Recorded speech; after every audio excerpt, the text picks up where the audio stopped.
It's the Friday edition of the show, and just as we promised earlier, we have a lot of information, entertainment back to back to back to back for your viewing pleasure this beautiful Friday morning. We just spoke with Samuel Gaji, and right about now we have a movie producer in the person of Samuel Israel Sadiq, aka Director Play. Well, I like that name. Thank you so much for being on the show this morning. It's my pleasure. Good morning. I was almost saying music producer. Probably you should think about going into music one of this time. Okay, I think that used to be my earlier calling. So I wasn't wrong, for matter of fact. Movie, well, so. But music video actually. Music video producer. Yeah, that's where we started from. Everybody that goes into film production in Nigeria, they will definitely start from somewhere. Okay. We started with music video production, then of course TV production, then overly onto film production. All right. Okay. Now, so that was your transition stage. That was my transition. So, what informed your decision to move into movie production from music production? Was it not having too much money, or you just had this love for movies? Okay, so I looked at it. I wanted to form a personality around the kind of person I wanted to be in life, which it starts with me being a father, being a husband, and all that. So I saw myself doing film production when I'm 70. Yeah, it happens in the Hollywood. See the likes of Spielberg shooting a film. I mean, he's done with one recently. I mean, the likes of what's his name, the producer of Avatar. Yeah. He's still doing a film. He doesn't make films every day like in Nigeria, but I mean, every 10 years or every 7 years. He comes up with a film. If he's going to drop 10 films in his lifetime, which means by the time he's dropping his 10th film, it should be around 80 or 90 or so. And you know, it's even copyable. I mean, you can see it works. It looks good with you. You know, an old man on a film set, it looks good.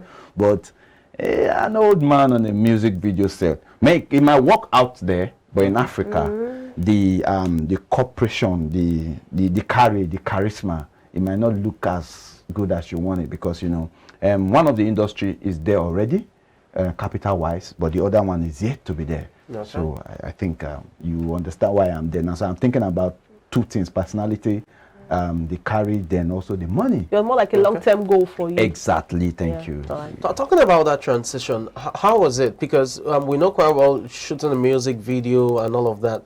Yes, it's a form of movie in that sense, but it's different from being onto film production entirely. So how was that transition? Was it easy? Did you have to reinvent yourself? Probably take up some classes just to get in tune with film production? Okay, I was lucky to have started my earlier career as a film producer in NFI. I did some job courses there, although it didn't go as planned. Why? Because I had to leave the northern part of Nigeria where the school is situated down to Lagos. So on getting here, it took me time, but I'd always known that it's always going to be film production or nothing. So while that was taking place, I took my time. I did music video, because what music video requires of you is for you to just be able to put yourself in the creative room, think, look at what is in vogue, incorporate it into your own ideas, and bring out a chart-topping music videos. But for film production, a lot goes into it. So one of the things that brought me in was when I told my friend, my brother, my partner then, Samson, say, okay, I think we have to start trying something in film production. And the first thing we did was produce Changes. I think it's one of the stuff showing there on your screen. Changes. We tried. We put our hands on. We started in 2013. We couldn't finish because of inexperience and all that. Then after Changes, we finished it in 2015. Then after that, I met a friend. I'll call him a friend, but he's actually a senior colleague and a big mentor. His name is Ed Dozier. He's a lawyer and also a film producer. He kind of mentored me on how to do this film production thing. Okay. So we started with a film, Love Me, back then. We had the likes of Chidinma, Kiss Daniel, and all of them in the film. So the film was top notch. I mean, he granted me in all the knowledge that I need to know about film production. So as at 2019, 2018, I was ready to make my first film, but that didn't happen until 2020. Oh, during the lockdown. Yeah. Interesting. So it's like I took 2 years of my life to get the mentorship that I needed from Doze, Okay. and that kind of launched me into being able to stand with all the branches of the production, because I mean he let me in, he gave me all the hands that I needed to see the pictures that probably maybe you're working with somebody that don't want you to know what is going because he wants to lead you on and all that. Or I mean, you know how the industry works when you are with somebody, the person knows this thing, but the person does not want you to know about it and all that. So he kind of let me in, and I could see through all the windows, okay, where to say, where not to say. So we started, boom. And in 2020 we started with the first, which was the film we tagged The Migrant Doctor. Okay. The Migrant Doctor is the story of all the, is a popular story. It's a Nigerian story. The story of medical professionals in Nigeria. The hell they go through. Let me use that word. The brain drain. The whole backstory of the brain drain, actually. The backstory called brain drain. Because I had a first class well, during the research of the story, I had a first class information with doctors who had actually lived the life of the film we're about to shoot. Okay. So they don't even stay in Nigeria right now. They stay abroad. But this was their life. We tried creating a film around their experiences while they were here. So, and when we were done, we got nominated. We became the official selection of the Toronto International Film Festival in 2022. I mean, happening just a month from now. So you could see that, the transition. Yeah, it really worked. You mentioned something about the person you worked with letting you in. Yeah. And you also mentioned a couple of times some persons will know something. That's paraphrasing what you said, and we wouldn't really want to let you know what they know. Maybe because they spend a lot of money and time knowing that thing, so they feel like having to cheat someone on the platter, it doesn't really worth it. So no, that was not the case of who you worked with. He let you in. Yeah. So imagine he didn't let you in. We have a lot of people who are talented, who have they have the ability to be whatever they want to be in the industry, but they still have the issue of platforms. So let's imagine wherever you work, person you work with didn't let you in, didn't teach you what you needed to know, and you learned a lot of things. So what has been your fate? And that is the reality of a lot of people currently in the movie industry, in every industry, as a matter of fact. Okay, if I get you well, right, the Nollywood, where it is right now, is at the point where we need a lot of education. Okay. We need a lot of information, because to build any industry, the first thing you need to do is to move the brain power of the people forward, because you cannot develop anybody without moving his mental capacity upward. So if you want to empower anybody financially, the first thing to do is to make sure you empower the brain. So now the point where Nollywood is the point where a lot of should I say stakeholders are beginning to realize that, and that's why you see the likes of Multi-Choice, Film Factory. You see the likes of Netflix coming into a partner with MasterCard.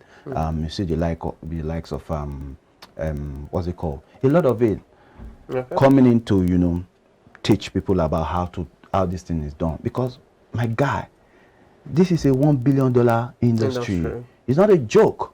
So I can, for instance, go and get funding for maybe a $1 million funding and come and mess things up. Who do I explain to? So the earlier, you see, either the person is being taught by an academic, what's it called, environment, through an academic environment, which sometimes, in some cases, is never enough. That's why there's place for retainership and all that, or is being mentored by somebody that already knows his way around the industry. Whichever way, knowledge needs to be transferred.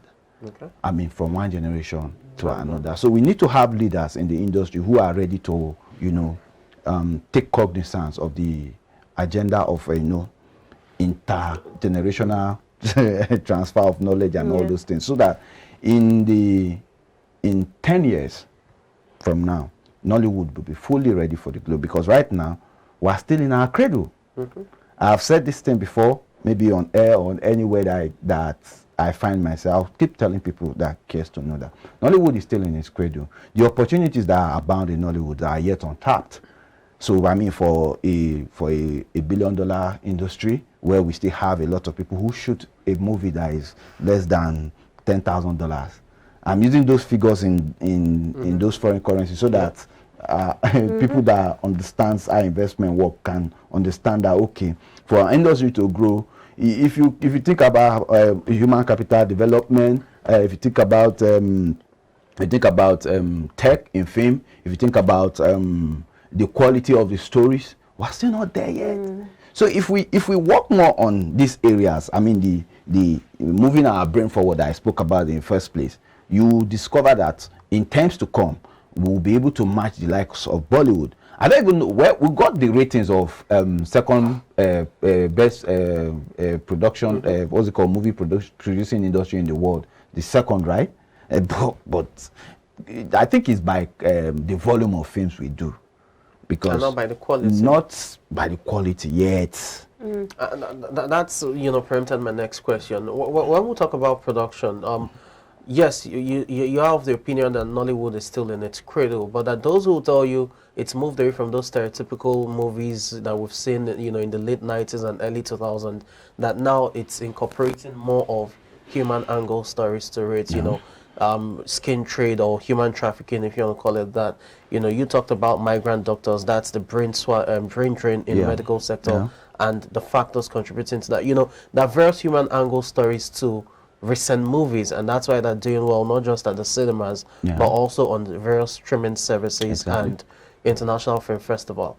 At what point do you then think that these stories in terms of scripting, the pen game, will be able to take Nollywood to that elevated height you're talking about?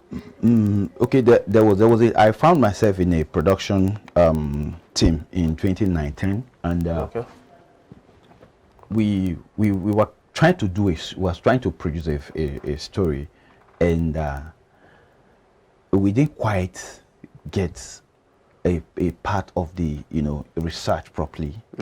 And the client had to back out. Why? The client knew production, but the level at which the client knew production was from the angle of researching. So, but not, and most people just have a story, and somebody, just one guy, sits down in his room, writes from the start to the end.